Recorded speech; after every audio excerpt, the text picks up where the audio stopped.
We're Rock 103.9 The Bear. I am Tommy Carroll, hanging with Saving Abel guitarist Scott Bartlet. Man, how are you, man? Alive and kicking.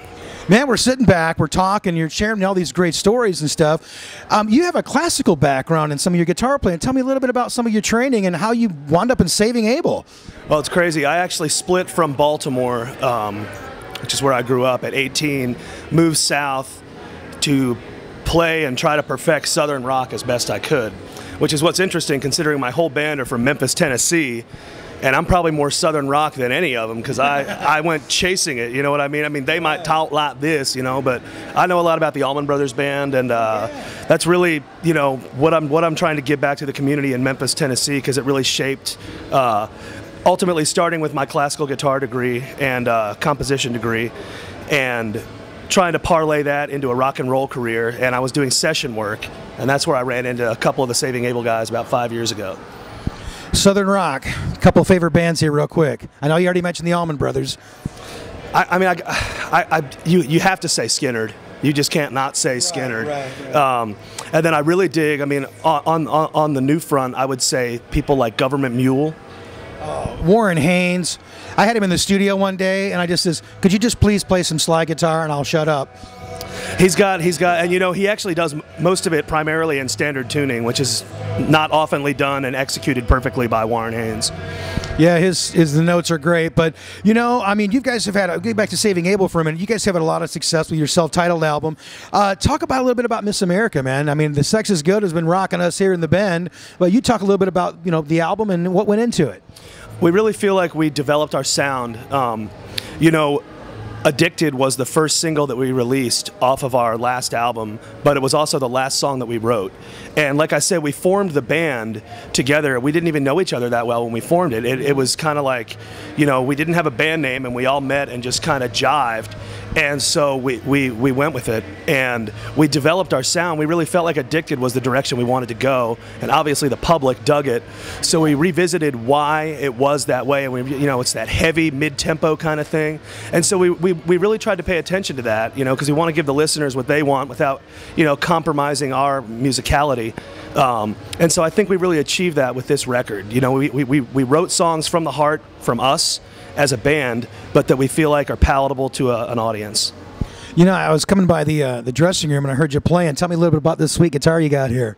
This is a Paul Reed Smith custom with my tattoo in the inlay.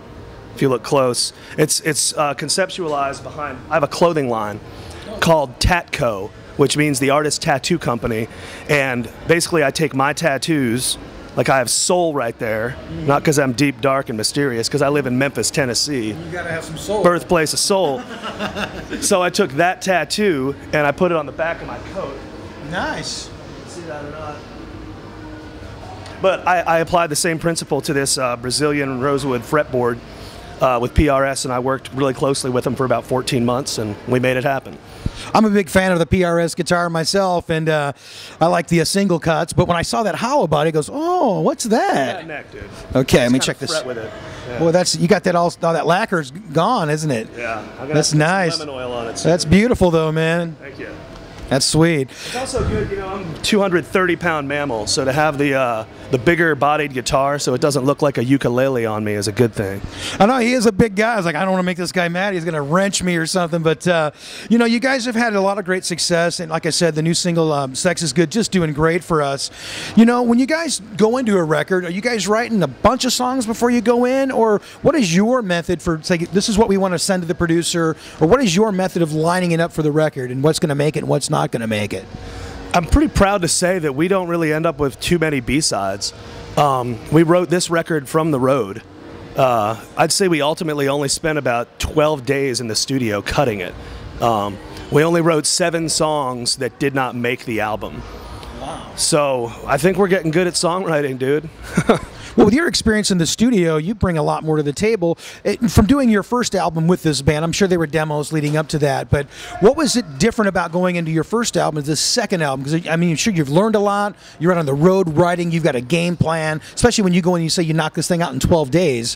What was the difference between going in and doing the first one and then Miss America? I think that we worked really closely with our label and with our producer, and ultimately there's usually some sort of strife between somebody. Somebody somewhere has to give their 2 cents, and somebody has to feel important in some place, you know. It didn't happen. And we didn't expect it to, and we weren't really going to deal with it if it did. Everybody just understood our direction. The label was very candid about what they wanted from us. And our producer worked very, very hard, as always. Skid Mills, love you, Skid. He's easily the 6th member of this band. And he ultimately gets the final say-so with this band. This band was formed under his production company. Yeah, I thought that he had found the song Addicted or had heard about it, and that's kind of what led to you guys making this partnership. That's a funny story. No, it was Jared and Jason had an acoustic duet back in Memphis, and actually I had a sound company, and I hosted a Battle of the Bands, and they were in it as a duet a year before I met him formally. And I was like, wow, that's cool, an acoustic duet. You know, that takes balls when you're up against 3 heavy rock bands. Right. And I mean, they didn't win, but I knew Jared's voice had something, and I was like, you guys have like a Black Crowes, Jacko Pierce thing going on. I like how Southern it is. A year later, before the name was even founded, you know, I got called in to you know, make my $100 a song, and they were like, man, we sure like your chops, man. How'd you like to be in a band, you know? It was awesome. It was awesome. That's a great story. Now, we were talking a little bit a while ago, when you like to take a break, everyone likes to do different things in a break. What is it that gets you on a break so you can decompress and walk away for a minute? Or what do you like to do to just put your feet up and enjoy life? I like to write music, but I like to get away from my living, which is Saving Abel. I love our music. I love my band to death, and I couldn't be happier with who I play with. But again, I like to explore soul music and you know, all the old greats: Otis Redding, Aretha Franklin, and Duane Allman was actually the session guitar player that was instrumental in making a lot of that happen.